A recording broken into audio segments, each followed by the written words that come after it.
Welcome to Sound and Fury. I am Eric Wilfred Watson, and I have as many superpowers as Hawkeye. And I'm Hugh Frank, and I have as many superpowers as Detroit Lions have Super Bowl titles.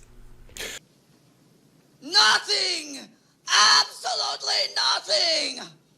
Today we're going to talk about the Marvel television show called Hawkeye. Yes. Which has absolutely nothing to do with MASH whatsoever.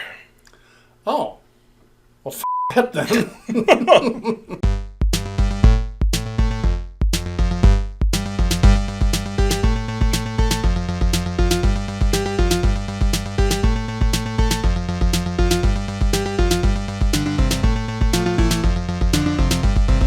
So what did you think of Hawkeye?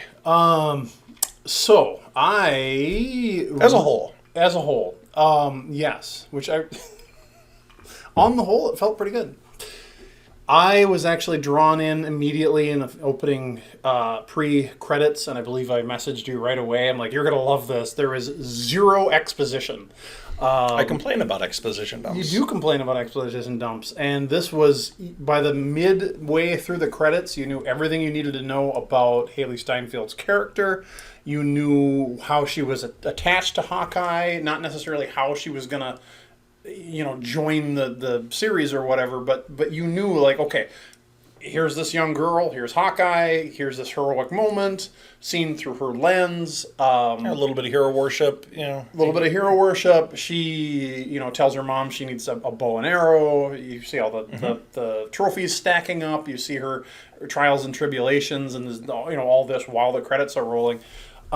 With the exception of, and this isn't really MCU yet, but with the exception of the Deadpool movies, really the best opening credits scene of any of the Marvel movies ever. The opening credits in Deadpool are just unbeatable. Yeah. But so that's not even really fair. But yeah, I totally, and it got me hooked in the beginning. You know what she's there for. And then, great mix of action. Very it was very Die Hard. Action during Christmas? Yeah, I had that same thought too. Yep. Come out to the coast, we'll get together, have a few laughs. I will say that I enjoyed it the more it went along as I got to know the characters more. Hawkeye was my least favorite Avenger because I just never understood why.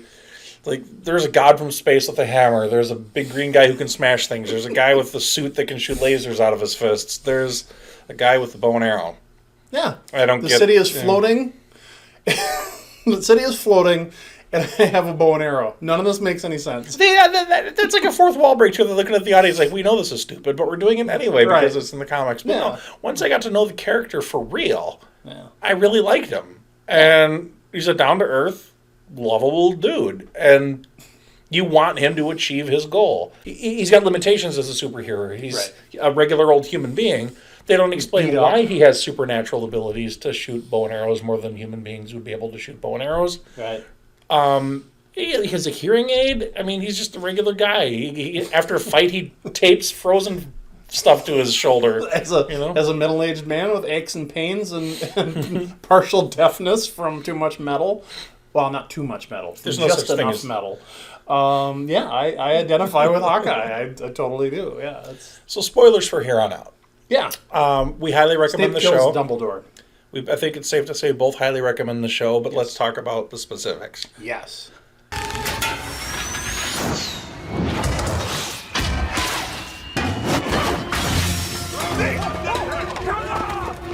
That's all you've got! Come on, throw another one! I like the show overall. I like the gotta get home to Christmas. Yes. Gotta get home to I promised my family I'd be home for Christmas. Yeah. Spoiler alert, Hawkeye makes it.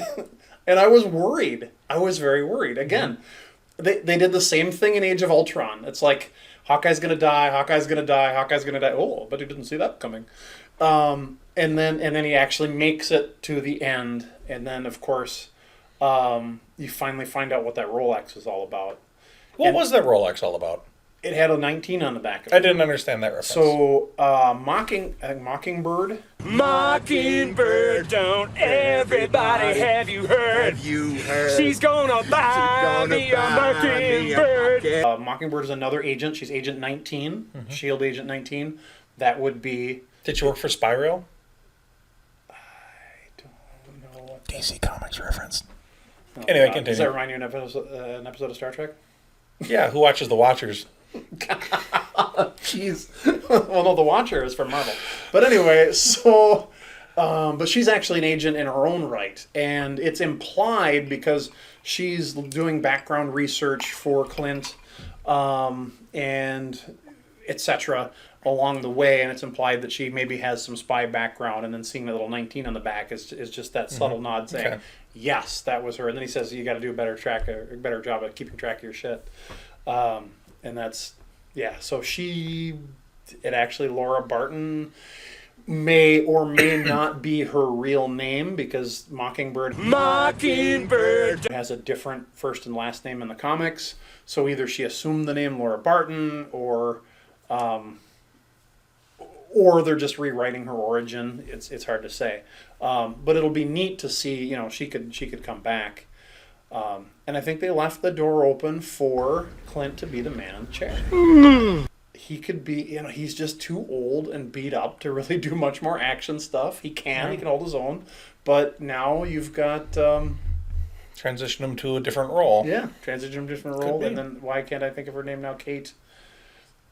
Yelena says it over and over. Kate Bishop. Kate Bishop. Kate Bishop. Kate Bishop. You're funny, Kate Bishop. Kate Bishop.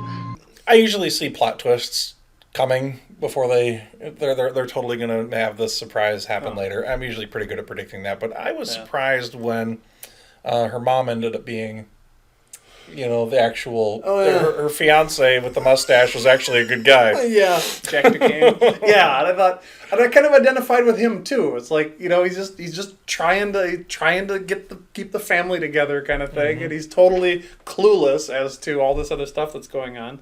I identify as a clueless dad.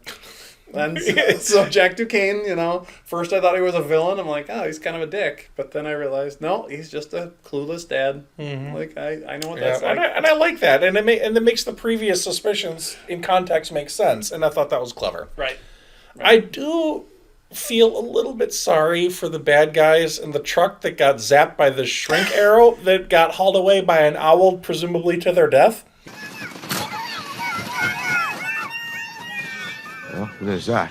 They go up in the tree and get pecked to death by an owl, is presuming they can get out of the truck. Or if they get out of the truck, the owl's going to eat them. Are they going to starve to death in there? Are they going to jump to their death? Fuck. Because they're not... Hawkeye's not going to go back to... Actually, what it would sound like, bro... Yeah. Hawkeye's not going to go back and resize them up to normal. He's like, fuck them. Yeah, I'm going to go home with my family for Christmas. Yeah. No, I think it'd be fun if they showed up in the sequel or somewhere else. I think they're owl poop now. They're owl poop now. Mm-hmm. That's who they are. Anyway, but it seemed to me a little callous. I mean, yeah, they're bad guys, whatever. But the Avengers don't typically kill the bad guy.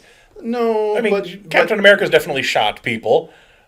He fought in World War II. He definitely shot people in the face with his pistol. But model it's like, they're going to let you get eaten to death by a gigantic animal now. Yeah. It's kind of like, how much effort do you want to put into saving I'm overthinking it. It was just a throwaway joke. I was supposed to chuckle at it, but I'm like, hey, that's not nice. Yeah. But you know what? Maybe they all identify with them. Birds of a feather kind of thing. No, I liked it overall. It had each episode moved the story along an appropriate amount where you felt satisfied from that episode, but of course you wanted to watch the next one. I will say though, put the episode in a vein, man. I will say this is my least favorite after credit scene in all of Marvel. I can do this all day. I can do this all. Yeah, I was hoping for something different. But I hate musicals. Really? I hate musicals. You hate a lot of things, though. I do, but I really hate musicals. I don't like them. I mean, if I wanted to watch a musical, I'd watch Cop Rock. At least that's funny. Cop Rock. We had a 187 at the 7-Eleven on the corner of 4th and Main. 2 Caucasians of the male persuasion put a bullet through the cashier's brain. And as I watched the whole thing too, thinking there'd be a point to it, nope, it was just a musical. Yeah. I could do this all. But anyway, I don't really have anything else to say about it. I am excited that it's a thing that exists, and I watched it. I will watch more Marvel things as they come out. Yes. My Marvel fatigue is starting to ease a little bit. I was kind of like at the beginning of 2021. I was like, oh my God, there's so much Marvel shit coming out. I don't want to do this. And I'm like, oh my God, there's so much Marvel shit coming out. I can't wait to do this. Yeah. Totally went Cornholio there. But I think it's actually turning out really well. Surprisingly so. And I'm actually looking forward to what's coming next. Yeah. What's the next Marvel thing? Is it Doctor Strange? Is it? There's no TV shows between now and then? Nope, pretty sure, because there's like She-Hulk and Echo, and I think those are all after Doctor Strange. But you can put that up on the screen. Oh. Actually, that's Hulk Hogan swinging on a wrecking ball. It is. Okay. Oh, there's Okay. Yeah. Anyway, that's all. And again, if you've watched it, if you've made it this far, there's no reason not to hit that stupid little subscribe button. Might as well. And it doesn't hurt anything. All the various buttons like that. Yeah, and then I hit the little notification bell thingy. I guess that's the thing. You can ring my bell. And I don't really know what the notification bell is. I've just heard other people on YouTube say hit the notification bell, so I figure I probably ought to say that. Well, that way it pops up on your YouTube when we. Yeah, and you click the subscribe button at the notification bells, like.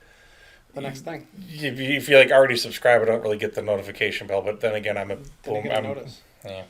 I already get a Gen Xer. I already get notices. I turn off all the fucking notifications on my phone. Well, don't do that. Mockingbird, don't everybody have you heard? She's gonna buy me a mockingbird. Hit it.